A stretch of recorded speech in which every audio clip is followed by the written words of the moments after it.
evening. Welcome to South Asia Newsline. I am Uzma Jafri. Here are the top stories we are tracking for you on Thursday, the 24th of May. India and Netherlands agree to firm up cooperation in energy agriculture.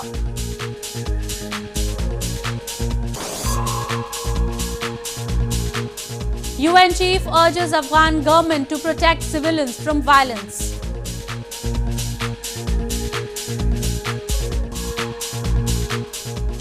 And heavy rains, landslides kill at least 9 in Sri Lanka.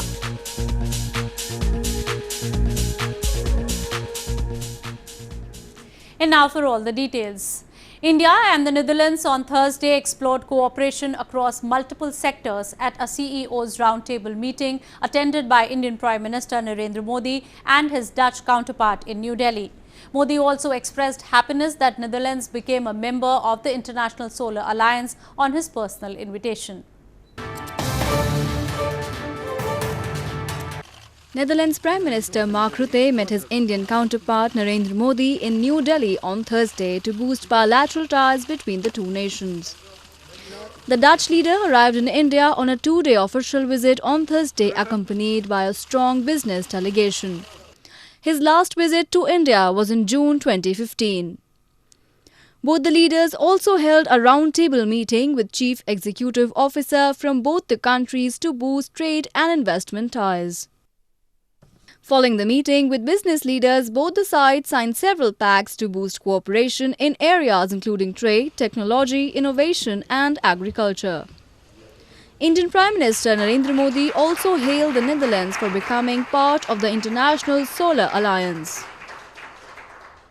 और ऊर्जा के क्षेत्र में Netherlands के पास जो technology है, जो experience है और जो महारत है, उसका लाभ पूरे विश्व को मिलना चाहिए। और मुझे प्रसन्नता है कि आज नीदरलैंड्स इंटरनेशनल सोलर अलायंस का सदस्य बन गया है। Netherlands is the fourth largest investor in India in diverse sectors. India and the Netherlands have a bilateral trade of $5.39 billion. The country is also home to a 235,000 strong Indian diaspora, the largest in mainland Europe. The Health Minister of India's Southern Kerala province on Wednesday said the fight against the deadly Nipah virus was under control.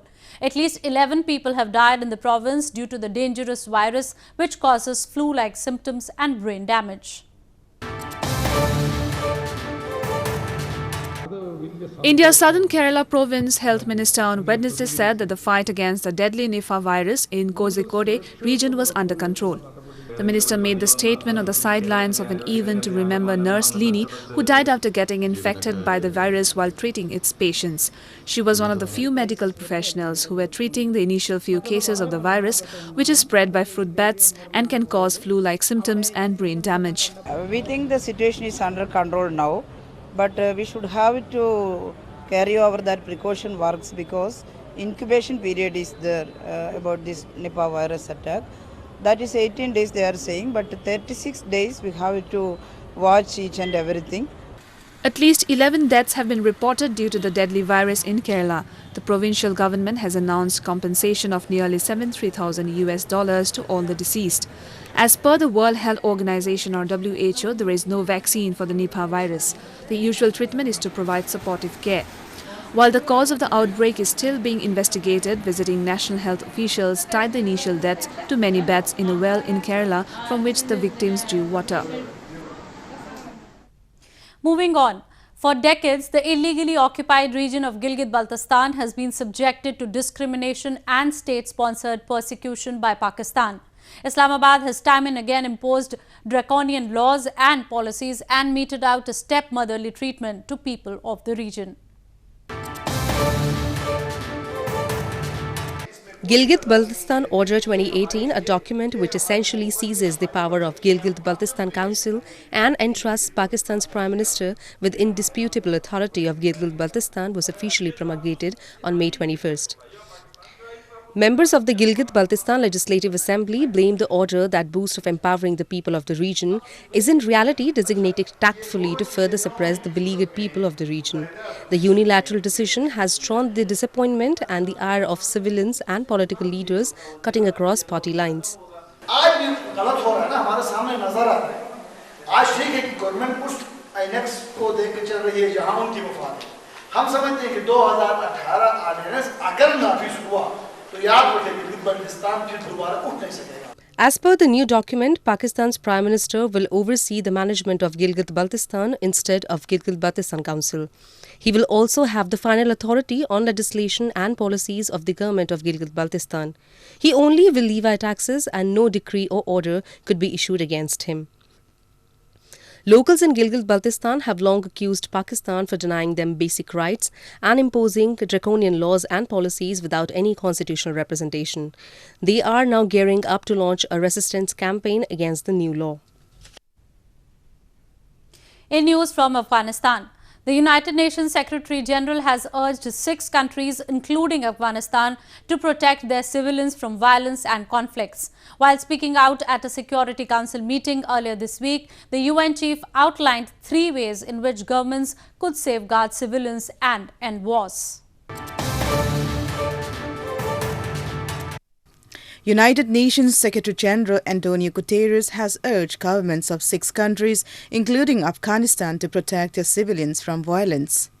Speaking during a Security Council meeting, the Secretary-General presented a report outlining 3 ways in which governments can step up the action.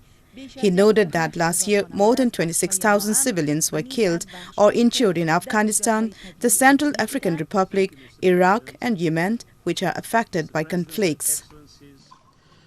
The most effective way to protect civilians is to prevent conflicts and to end them. And this is why conflict prevention, resolution and peace building are and will remain the highest priorities for the whole United Nations system.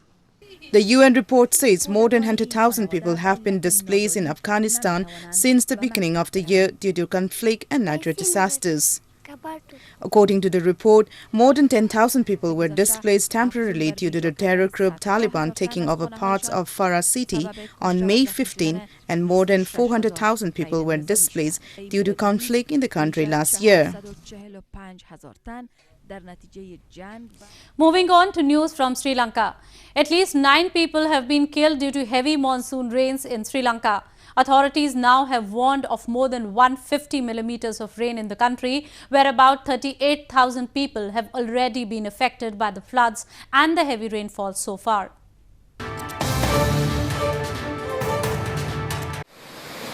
Heavy monsoon rains in Sri Lanka have killed 9 people, authorities said on Wednesday, prompting them to warn against landslides and floods in low-lying areas after sluice gates had to be opened across the Indian Ocean island.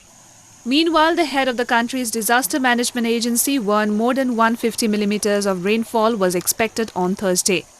About 38,000 people have been affected by the floods and heavy rainfall in Sri Lanka so far. Flooding in the country has forced the evacuation of people in areas where several rivers were overflowing, while some districts were on red alert for possible landslides. May kicks off the monsoon season in Sri Lanka's south. The period is usually the region's wettest time of the year and lasts until September. An exhibition of rare and centuries-old shawls was held recently in a museum in Srinagar city of India's northern Jammu and Kashmir province. The exhibition was organized by the Department of Archives and Archaeology in a bid to promote heritage tourism in the province. In a bid to promote heritage tourism, the Department of Archives and Archaeology displayed rare and centuries-old shawls in a museum in Srinagar city of India's Jammu and Kashmir province recently.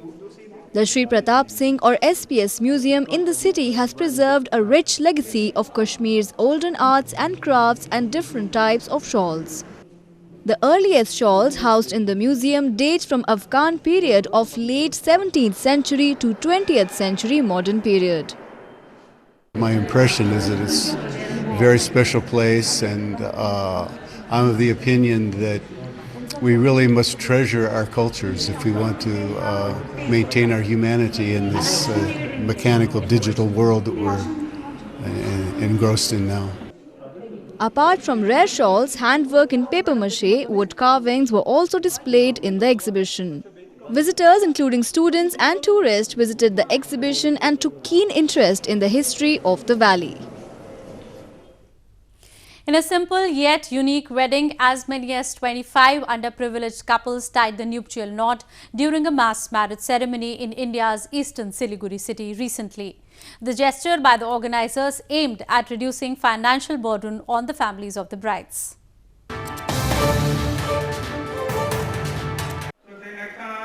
An ordinary couple in India's eastern Siliguri district did something extraordinary for celebrating their 25th wedding anniversary celebrations and married off 25 underprivileged couples recently from across the region.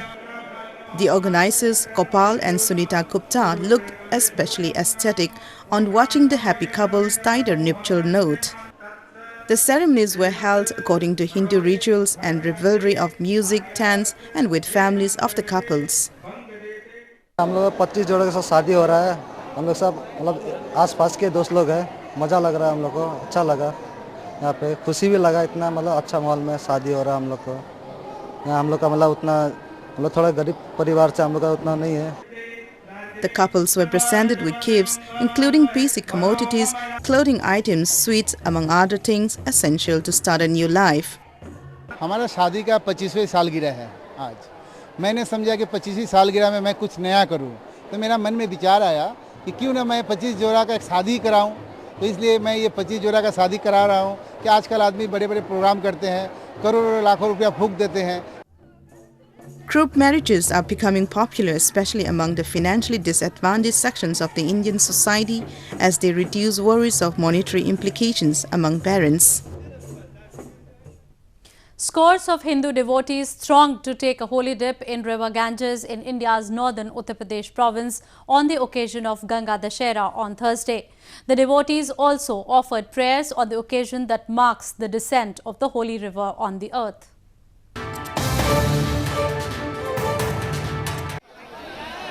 Scores of Hindu devotees thronged the banks of river Ganges on Thursday to take a holy dip on the occasion of Ganga Era that marks the descent of the holy river on the earth.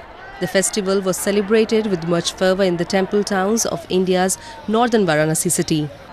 Priests performed rituals on the banks of the river and thousands of devotees sought blessing by bathing in the river. आज गंगा दशहरा पर्व है। पुरुषोत्तम मास में 24 तारीख को गंगा दशहरा पर्व मनाया जा रहा है। यह गंगा अवतरण दिवस है। पृथ्वी पर गंगा जी आज ही के दिन आई थी। Devotees in the northern Allahabad city also took a holy dip in the holy river Ganges on the occasion. They offered prayers to mark the auspicious occasion.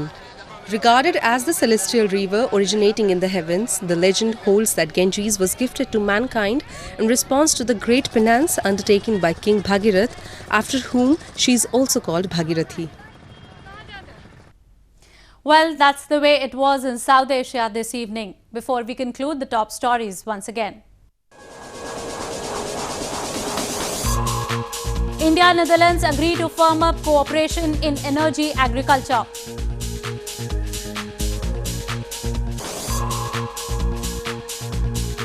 UN chief urges Afghan government to protect civilians from violence.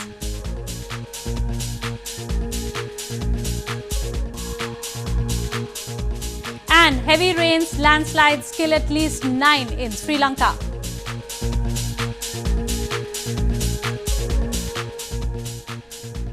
Now our viewers can watch the show on SouthAsiaNewsline.com. You can also visit us on Facebook.com/SAsiaNewsline and follow us on Twitter @SAsiaNewsline.